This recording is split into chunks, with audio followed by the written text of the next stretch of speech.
So you want to show everyone that you're willing to work hard, but you also obviously need to delegate and give other people meaningful tasks to work on.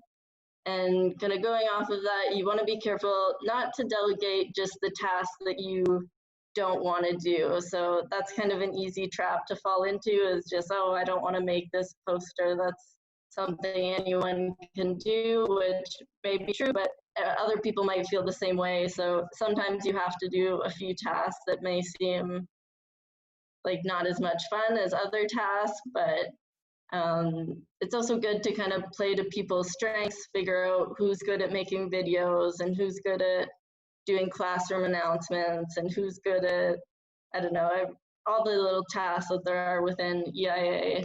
So figuring out who's good at doing what, and also trying to give people a variety of tasks if possible.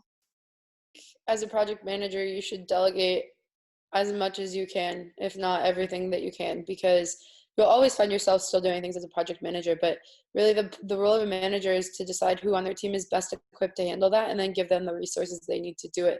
So even if it takes some legwork on your part to teach somebody how to do something, the return on it is really important. It's about giving agency to your team members, and project managers shouldn't be doing tasks. They should be delegating, and they should be managing them.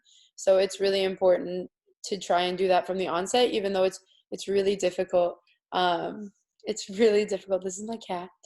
Her name is Lacey. It's really difficult sometimes because you want to get involved in everything, but really taking a step back, it will be better for you, and better for your team. And there's certain things that the project manager should do at the end, like they should do final revisions to review call reports, or they should, look over the design from a high level aspect, but that's only after they've delegated those out.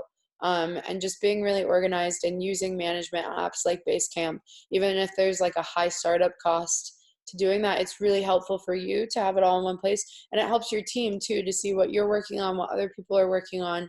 That kind of transparency is really important in delegation, so that people understand that you're not trying to overload them, or you're not trying to give them less work than they feel like they should have, but that it's complicated and difficult.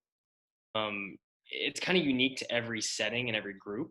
The principles that I usually try to stick to are, again, back to the individualization, is understanding, for lack of better terms, right, the tools that you're working with, right? What skill sets and experience sets do people have?